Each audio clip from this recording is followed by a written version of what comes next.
നമസ്കാരം. കഴിഞ്ഞ കുറച്ച് മാസങ്ങളായി മലയാളികൾ ഒന്നടങ്കം കേൾക്കുന്ന ഒരു പ്രതിഭാസമാണ് കള്ളക്കടൽ. എന്താണ് കള്ളക്കടൽ?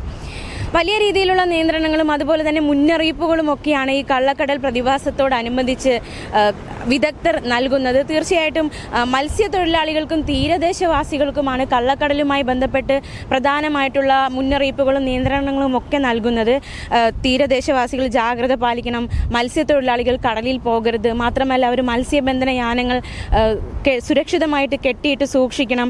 അത് മാത്രമല്ല ഈ ഇന്ന സമയം മുതൽ ഇന്ന സമയം വരെ വലിയ രീതിയിലുള്ള തിരമാലയ്ക്ക് സാധ്യതയുണ്ട്. ഇത്തരത്തിലുള്ള വലിയ രീതിയിലുള്ള ഒരു മുന്നറിയിപ്പുകളൊക്കെയാണ് കാലാവസ്ഥാ നിരീക്ഷണ കേന്ദ്രമൊക്കെ ഈ മത്സ്യത്തൊഴിലാളികൾക്കും തീരദേശവാസികൾക്കും സംസ്ഥാനത്ത് നൽകുന്നത്. മാത്രമല്ല ഈ കടലിൽ ഇറങ്ങരുത്, വിനോദസഞ്ചാരികൾക്കുമൊക്കെ അടക്കം ഈ പ്രതിഭാസത്തോടനുബന്ധിച്ചൊക്കെ വലിയ രീതിയിലുള്ള മുന്നറിയിപ്പ് കൊടുക്കാറുണ്ട്.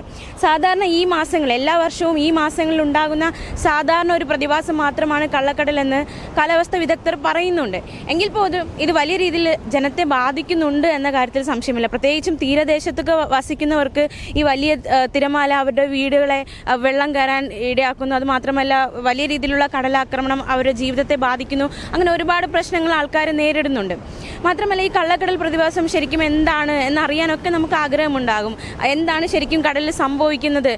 മാത്രമല്ല നമ്മുടെ സംസ്ഥാനത്തെ കടലുകൾ നേരിടുന്ന മറ്റൊരു പ്രശ്നമാണ് ഇത് ഉൾവലിയൽ എന്നൊരു പ്രശ്നമൊക്കെ ഈ കടൽ നേരിടുന്നുണ്ട്.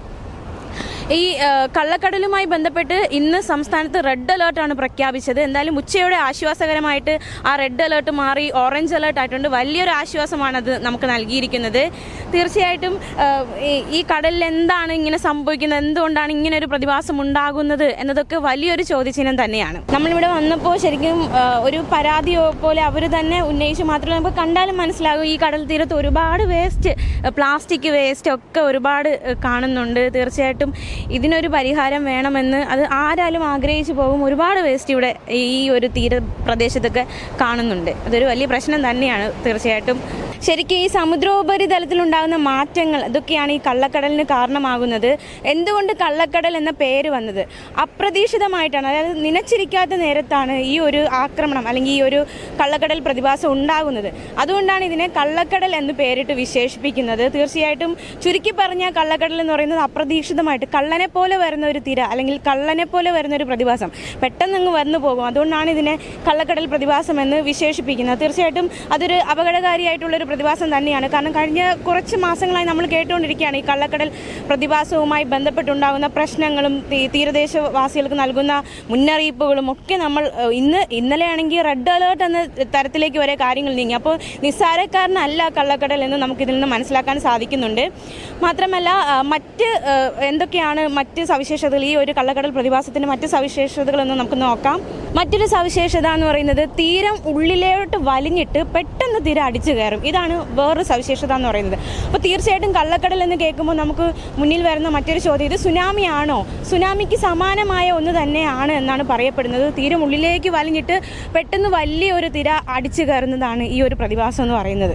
വേനൽക്കാലത്തിനും അതുപോലെ തന്നെ മൺസൂണിന് മുൻപൊക്കെ ആയിട്ടാണ് ഈ ഒരു കള്ളക്കടൽ പ്രതിഭാസം ഉണ്ടാവുക. എന്തായാലും നമ്മുടെ കേരള തീരത്തെയും തമിഴ്നാട് തീരത്തെയും ഒക്കെ മുൾമുനയിൽ നിർത്തുന്ന കള്ളക്കടൽ പ്രതിഭാസം ചില്ലറക്കാരനല്ല. കുറച്ച് മാസങ്ങളായിട്ട് നമ്മൾ ഈ കള്ളക്കടൽ പ്രതിഭാസം നമുക്ക് മുന്നിൽ ഒരു വലിയ വില്ലനായിട്ട് അവതരിച്ചുകൊണ്ടിരിക്കുകയാണ്. ഞാൻ തുടക്കത്തിൽ സൂചിപ്പിച്ചതുപോലെ തന്നെ കള്ളക്കടൽ പ്രതിഭാസത്തിനോടനുബന്ധിച്ച് നിരവധി മുന്നറിയിപ്പുകൾ പ്രത്യേകിച്ച് ഈ വിനോദസഞ്ചാരത്തിന് വരുന്നവർക്കുണ്ട്.